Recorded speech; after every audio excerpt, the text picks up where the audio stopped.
Hello everyone, मैं AP Singh आपका स्वागत करता हूं अपने YouTube channel APS study zone पर। तो आज हम आपके लिए साइंस का एक टॉपिक लेकर आए हैं जिसका नाम है अम्ल, क्षार व लवण।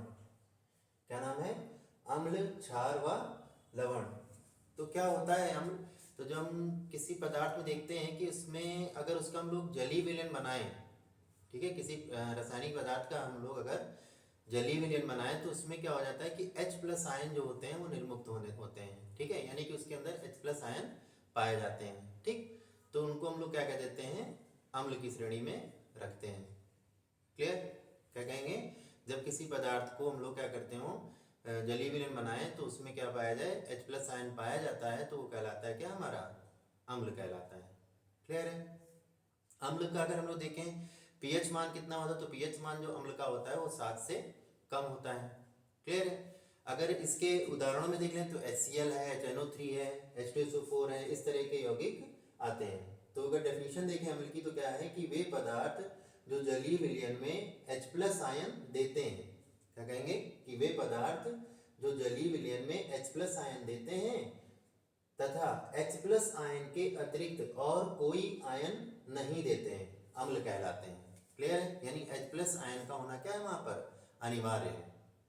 ठीक, उदाहरण में देख लें तो हाइड्रोक्लोरिक एसिड यानी कि HCl, नाइट्रिक एसिड यानी कि HNO3, सल्फ्यूरिक एसिड यानी कि H2SO4 आदि। ठीक, ये सब क्या हो जाएंगे? इसके एग्जाम्पल हो जाएंगे। फिर आता है क्षार। जैसे कि अभी मैंने उससे बताया क्या कि H प्लस आयन अगर पाया जाएगा तो आपका क्या कहलाएगा? अम्ल कहलाएगा। उसी प्रकार से जब OH माइनस आयन यानी कि हाइड्रोक्सिल आयन जब पाया जाता है तो वो कहलाता है क्या? हमारा वो क्षार कहलाता है। क्लियर है? तो क्या कहेंगे कि वे यौगिक जो जलीय विलयन में हाइड्रोक्सिल आयन देते हैं क्षार कहलाते हैं। क्या कहेंगे कि वे यौगिक जो जलीय विलयन में OH माइनस आयन देते हैं क्षार कहलाते हैं। उदाहरण में देख ले तो क्या आ जाएगा? NaOH, KOH आदि। NaOH क्या होता है? तो सोडियम हाइड्रोक्साइड। KOH क्या होता है? तो पोटेशियम हाइड्रोक्साइड होता है। क्लियर है? चलिए आगे देखते हैं। फिर कह रहा है लवण। लवण क्या होते हैं? कि वे पदार्थ जिनके जलीय विलयन में क्या कहेंगे? वे पदार्थ जिनके जलीय विलयन में H प्लस आयन के अतिरिक्त कोई अन्य धनायन तथा OH माइनस आयन के अतिरिक्त कोई अन्य आयन हो, वह यौगिक लवण कहलाता है। उदाहरण में आपका NaCl और KCl आदि। ठीक है? मतलब क्या हो गया इसका कि जैसे कह सकते हैं कि जब कोई यौगिक जो होता है उसमें H प्लस आयन और OH माइनस आयन नहीं होना चाहिए। क्लियर? उसके अलावा क्या हो सकता है? कोई भी प्लस और माइनस आयन हो सकता है। क्या कहेंगे कि H प्लस आयन और OH माइनस आयन ना हो और उसके अलावा कोई भी प्लस माइनस आयन होता हो तो वो कहलाएगा क्या? आपका लवण कहलाएगा। ठीक है? लवण का उदाहरण जो मैंने आपको बताया क्या? NaCl यानी कि सोडियम क्लोराइड और KCl यानी कि क्या? आपका पोटेशियम क्लोराइड होता है। क्लियर है?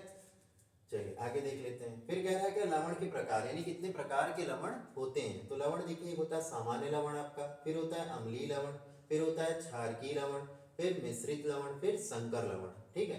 सामान्य लवण वो होते हैं जिनमें सामान्यतः प्लस और माइनस आयन पाए जाते हैं, H प्लस माइनस और OH माइनस आयन ना पाए जाते हैं, वो कहलाता है क्या? हमारा सामान्य लवण कहलाता है। अम्लीय लवण में क्या हो जाता है? कुछ अम्लता का गुण उनमें प्रदर्शित होने लगता है। क्षारीय लवण में क्या? क्षारकीय लवण में क्या होता है? क्षार का गुण प्रदर्शित होगा। मिश्रित लवण में जो दोनों का मिक्स होगा। ठीक है? फिर कह रहा है संकर लवण। संकर लवण दो या दो से अधिक लवण को मिला करके उससे नया लवण बनाया जाता है। संकर का मतलब ही क्या होता है? हाइब्रिड से होता है ना, यानी कि दो चीजें मिलकर के उससे कोई नया चीज अगर बनाया गया है उन्हीं में संशोधन करके तो कहलाता है क्या? हमारा संकर लवण कहलाता है। क्लियर है? तो अम्ल क्या था? मैंने बताया क्या कि अम्ल क्या होता है कि वे यौगिक जिनमें H plus minus H plus ion पाया जाता है वो कहलाता है क्या? हमारा अम्ल कहलाता है। क्षार में क्या हो जाएगा? जिसमें OH माइनस आयन पाए जाते हैं क्षार कहलाते हैं। ठीक है? जलीय विलयन करने पर दोनों में है। ठीक है? तो फिर आपका लवण क्या था? जिसमें क्या हो जाएगा कि H प्लस और OH माइनस ना पाए तो फिर भी प्लस माइनस पाया जाता है, वो कहलाता है क्या? लवण कहलाता है। क्लियर है? फिर आपका आ जाता है क्या? PH scale. पीएच स्केल क्या है? कह रहा है वह पैमाना जिससे पदार्थों की अम्लता व क्षारकता का बोध होता है पीएच स्केल कहलाता है। यानी कह सकते हैं एक पैमाना होता है जिसमें कुछ रीडिंग्स दी गई होती हैं। ठीक है? जिसके द्वारा क्या होता है? अम्लता व क्षारकता का क्या किया जा सकता है? बोध कराया जा सकता है। जैसे फॉर एग्जाम्पल में अगर हम लोग देखें तो आपका आ जाएगा क्या? ये देखिए एक टेबल मैंने बना रखी है, जैसे पैमाना बना रखा है, इसमें देखिए 0 से लेकर के 14 तक की गिनतियां दी हुई हैं। इसमें 7 जो होता है, 7 जो पीएच मान होगा जिस इसका, वो क्या कहलाएगा? आपका लवण कहलाएगा, उदासीन होता है। ठीक है? 7 से कम जो होंगे वो अम्ल कहलाएंगे, 7 से ज्यादा जो हो जाएंगे वो क्या कहलाएंगे? क्षार कहलाएंगे। क्लियर है? चलिए आगे देख लेते हैं। फिर कह रहा है धामा सोडा। अब इसमें एक यौगिक आ जाता है, ठीक है, अम्ल क्षार व लवण में एक क्या हो जाता है आपका यौगिक पूछना, जैसे कह देगा कि धामन सोडा बनाने की विधि का क्या कीजिए, वर्णन कीजिए, है ना। तो आपको ये सब बताना रहेगा। कैसे कहते हैं, किसे कहते हैं धामन सोडा, तो सोडियम कार्बोनेट को कहते हैं। अणुसूत्र क्या होता है इसका, Na2CO3.10H2O होता है। क्लियर है। बनाने की विधि में क्या आ जाएगा, दो मॉलिक्यूल ले लेते किसके, NaOH के यानी सोडियम हाइड्रोक्साइड के, एक मॉलिक्यूल कार्बन डाइऑक्साइड का ले लेते, बनता क्या हमारा Na2CO3 डॉट में क्या प्लस में क्या आपका H2O। क्लियर है। तो ये आ जाएगा आपका। फिर कह रहा है इसके भौतिक गुण। भौतिक गुण क्या होते हैं, वे गुण जिसको हम लोग देख करके, सूंघ करके, स्वाद लेकर के, टच करके बता सकते हैं, उन सब गुणों को क्या कहते हैं, भौतिक गुण कहते हैं। ठीक है। तो उन्हीं में से जैसे हम क्या पहले बता रहे हैं, कह रहा है पहला भौतिक गुण क्या है कि यह क्रिस्टलीय ठोस पदार्थ है, यानी एक ऐसा पदार्थ है क्रिस्टल के रूप में पाया जाने वाला क्या है, एक पदार्थ है। दूसरा कह रहा है जल में विलय, यानी अगर हम इसको जल में घोल दें तो क्या हो जाएगा, आसानी से जल में घुल जाता है। ठीक है। तीसरा क्या कह रहा है कि यह सफेद रंग का होता है। कैसा होता है, ये सफेद रंग का होता है। ठीक है। फिर क्या है, वायु में खुला छोड़ने पर क्रिस्टलन कर देता है, क्रिस्टलन करता है। क्लियर। क्या कहेंगे, वायु में अगर हम इसको खुला छोड़ दें तो क्रिस्टल के रूप में क्या हो जाता है, फॉर्म कर देता है, फॉर्म हो जाता है, यानी क्रिस्टल के रूप में बन जाता है। फिर कह रहा है रासायनिक गुण। रासायनिक गुण क्या होता है, जिसमें लोग केमिकल रिएक्शंस करते हैं। जैसे पहला कह रहा है ताप अपघटन। ताप अपघटन में क्या आ जाता है आपका Na2CO3.10H2O। अगर हम इसका ताप अपघटन करें तो Na2CO3 और प्लस में क्या 10H2O निकल जाता है ना, H2O अलग हो जाएगा और Na2CO3 अलग हो जाएगा। दूसरी अभिक्रिया में क्या कह रहा है, जल से क्रिया कीजिए। जल से अगर हम लोग अभिक्रिया कर देते हैं तो Na2CO3 प्लस में H2 डाल देंगे तो बनेगा क्या हमारा 2NaOH और प्लस में क्या CO2। 2NaOH कैसे बना, 2 Na यहाँ के, इसमें से एक O ले लेंगे, दोनों H ले लेंगे, एक यहाँ से O ले लेंगे तो बन जाएगा क्या हमारा 2NaOH, बचा हुआ क्या CO2 निकल जाएगा। क्लियर है। फिर क्या है HCl से क्रिया। HCl से जब करेंगे तो Na2CO3 प्लस में 2HCl डालेंगे, तो 2HCl डालेंगे तो यहाँ से 2 Cl, ये 2 Na मिल के क्या निकाल देंगे 2NaCl निकाल देंगे। बचेगा क्या हमारे पास, तो 2H बच गया, एक इसमें से O ले लेंगे तो H2O निकल जाएगा। यहाँ क्या बच गया CO2, तो CO2 निकल जाएगा। क्लियर है। नेक्स्ट देखते हैं क्या कह रहा है, CaOH का होल्टवाइज से क्रिया करिए। क्या करेंगे, कैल्शियम हाइड्रोक्साइड से क्रिया। तो इसमें करेंगे तो Na2CO3 ले लेंगे, साथ में क्या ले लेंगे CaOH का होल्टवाइज यानी कैल्शियम हाइड्रोक्साइड। तो जब कैल्शियम हाइड्रोक्साइड से क्रिया करेंगे तो 2 OH यहाँ पर है, 2 Na यहाँ पर है, तो 2 NaOH बन जाएंगे, यानी दो मॉलिक्यूल किसका बन जाएगा, सोडियम हाइड्रोक्साइड का बन जाएगा। बचा है पास Ca और CO3, तो क्या बन गया CaCO3 बन जाएगा। क्लियर है, यानी कैल्शियम कार्बोनेट बन जाएगा। फिर कह रहा है इसका उपयोग बताइए। उपयोग यानी कहाँ पर हम लोग इसका यूज कर सकते हैं धामन सोडा का। ठीक है। तो पहला कह रहा है जल को मृदु बनाने में, जल को मृदु बनाने में लोग इसका यूज कर सकते हैं। मृदु जल और कठोर जल क्या होते हैं, तो आपको पता ही है। कठोर जल वे होते हैं जिनमें अगर हम लोग साबुन घोले तो उसमें क्या होगा, उसका झाग जो होगा कम आएगा, यानी साबुन वगैरह घोलने में जब झाग कम देता है तो कहलाता है क्या आपका कठोर जल, और जब झाग अधिक दे देता है तो कहलाता है क्या मृदु जल कहलाता है। क्लियर है। तो ये क्या करेगा, जल को मृदु बनाने में प्रयोग किया जाता है। बेकिंग सोडा बनाने में प्रयोग किया जाता है। बेकिंग सोडा यानी खाने वाला सोडा बनाने में प्रयोग करते हैं। कपड़े धोने के सोडे के रूप में भी इसका प्रयोग करते हैं। ठीक है। फिर कह रहा है प्रयोगशाला में अभिकारक के रूप में भी क्या करते हैं, इसका प्रयोग हम लोग करते हैं। नेक्स्ट जो यौगिक है इसमें कह रहा है खाने का सोडा। खाने का सोडा यानी NaHCO3, इसको सोडियम बाई कार्बोनेट के नाम से भी हम लोग जानते हैं। क्या कहते हैं, खाने का सोडा को सोडियम बाई कार्बोनेट यानी कि NaHCO3 के नाम से भी हम लोग जानते हैं। ठीक है।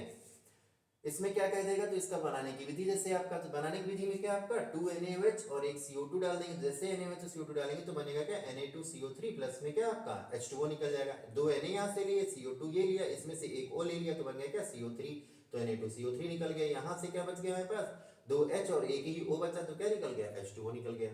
क्लियर है।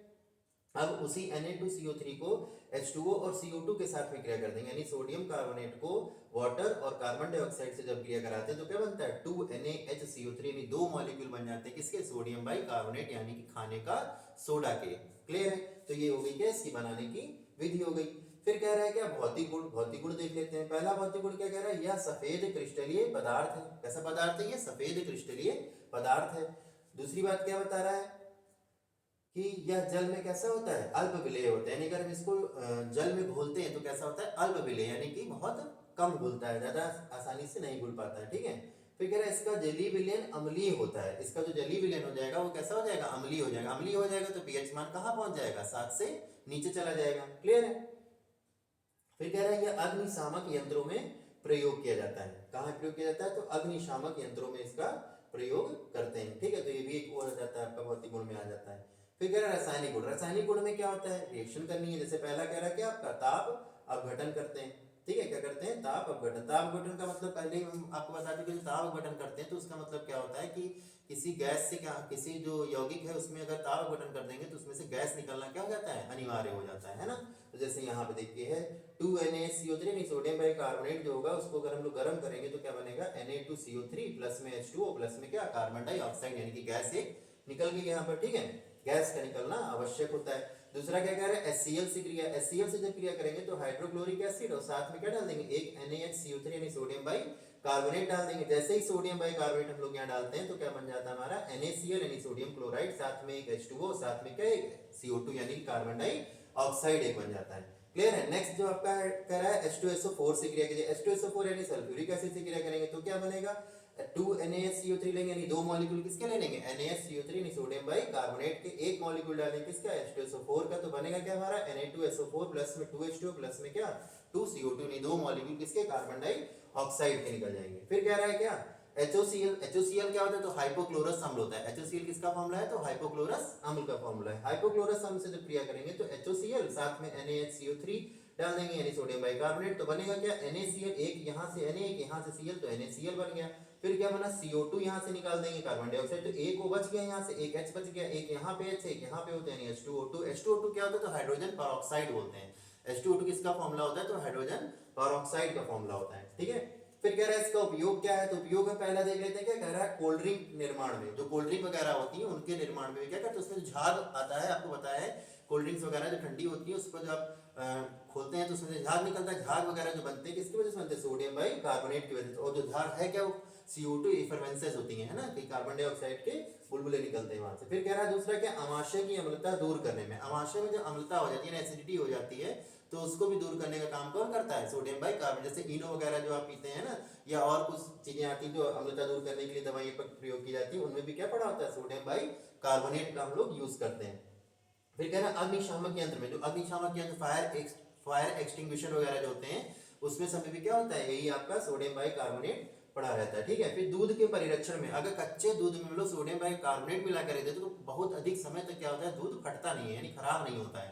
क्लियर, तो उस दूध के क्या करते हैं, परिरक्षण में भी हम लोग सोडियम बाइकार्बोनेट का प्रयोग करते हैं। क्लियर है। फिर आ जाता है कि आपका कुछ अन्य यौगिक इसमें होते हैं, इसी में आपके अम्ल क्षार व लवण में आप कुछ अन्य यौगिक पढ़, जैसे फिटकरी पढ़ सकते हैं। ठीक है, फिटकरी का सूत्र क्या होता है, तो K2SO4.Al2SO4 का होल थ्राइस डॉट में क्या 24H2O। ठीक है, फिर एक और यौगिक पढ़ सकते हैं जिसको हम विरंजक चूर्ण कहते हैं। तो विरंजक चूर्ण को ही हम लोग ब्लीचिंग पाउडर के नाम से भी जानते हैं। ब्लीचिंग पाउडर का जो सूत्र होता है CaOCl2, इसको हम लोग कैल्शियम ऑक्सीक्लोराइड के नाम से भी जानते हैं। क्लियर है, तो क्या हो जाएगा आपका कि फिटकरी का सूत्र क्या है, तो K2SO4.Al2SO4 का होल थ्राइस डॉट में 24H2O। विरंजक चूर्ण का सूत्र क्या है, तो CaOCl2 यानी कैल्शियम ऑक्सीक्लोराइड।